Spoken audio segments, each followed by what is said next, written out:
बिस्मिल्लाहिर्रहमानिर्रहीम। दोस्तों अस्सलाम वालेकुम। 14 शोबानुल मुअज़्ज़म 3 फरवरी 2026 बरोज़ मंगल और पंजाबी महीना माह की आज 21 तारीख है। और कल मार्केट का जो लो था वो $4413 पर आउंस था और हाई $4946 पर आउंस थी। आज जो लो लिया है मार्केट, कल जो दरमियाना रेट था वो था $4630 पर आउंस। तो तकरीबन आज जो लो रहा वो $4633 पर आउंस और हाई $4947 पर आउंस। और इस वक्त मार्केट जो रनिंग कर रही थी वो $4935 पर आउंस। ये तकरीबन शाम 5 बजे की बात हो रही है। और पाकिस्तान में उस वक्त जो गोल्ड का रेट खुल चुका था वो $4917 पर आउंस पर जब मार्केट थी तो 5,21,000 पीस देने का रेट था, 5,18,000 पीस की वापसी थी, 5,14,000 रवा देने का रेट था और 5,12,000 रुपया रवे की वापसी थी। और उस वक्त जो PSL चांदी का रेट था वो 16,000 देने का था और 15,500 रुपया वापसी थी। इसी तरह जब मार्केट ने थोड़ी सी और तेज़ी ली तो एक मरतबा 30 का रेट 5,26,000 रुपया फी तोला पर गया, वापसी 5,22,000 रुपया रही। और रवा 5,14,000 से बढ़कर 5,16,000 रुपये पर भी गया और वापसी 5,11,000 रुपया रही। अगर 1 ग्राम सोने की कीमत देखते हैं 5,16,000 के रेट के मुताबिक तो 44,153 रुपये का 1 ग्राम सोना, 4,41,500 रुपया 10 ग्राम सोने की कीमत। गोटा KPK का जो वजन होता है 5,36,000 और 5,37,000 रुपया रेट रहा। चांदी इंटरनेशनल मार्केट में आज जो तकरीबन लो रही वो 80 और हाई तकरीबन 89 पर आउंस पर रही। और जब ये रेट बनाया जा रहा था तो उस वक्त मार्केट थी $87.42 पर आउंस।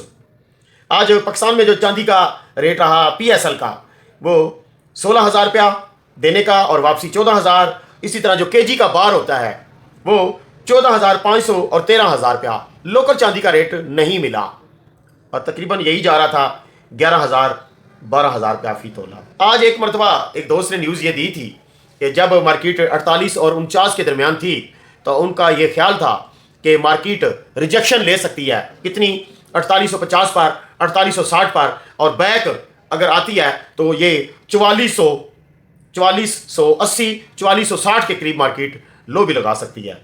आज की जो फंडामेंटल न्यूज़ है, फंडामेंटल न्यूज़ मैंने अपने दोस्त से पूछा भी ये की मतलब है बुनियादी खबरें, जिस तरह हम बोलते हैं ना करंट अफेयर की न्यूज़, वो तो होती है लोकल इर्द गिर्द की खबरें। तो ये इंटरनेशनल लेवल की जो खबरें होती हैं मुल्की मामलात पर और इक़्तिसादी मामलात पर, मुल्की लेवल पर। तो फंडामेंटल न्यूज़ कौन कौन सी हैं? नंबर 1 उन्होंने बताया जी कि शटडाउन जो टोटल कैंसिल हो चुका है, एक तो ये फंडामेंटल न्यूज़ है। और रशिया और यूक्रेन का मामला भी तकरीबन 80% हल होता हुआ नज़र आ रहा है।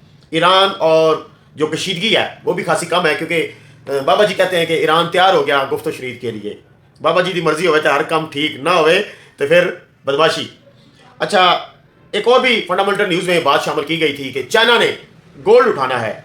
तो उसके ऊपर दोस्त अहबाब ने यह कहा कि वो अभी उठाया नहीं है। देखिए, एक डिमांड होती है कि हमने इतना गोल्ड उठाना है और उसके बाद डिलीवरी होती है, या जिसे आप कह सकते हैं कि फिजिकली माल की वसूली। तो वो कहते हैं कि मार्केट में इतना माल है ही नहीं है जितना ये डिमांड करेंगे और फौरी इनको मिल जाएगा। जब देना शुरू करेंगे तो फिर बात करेंगे। तो ये है फंडामेंटल न्यूज़।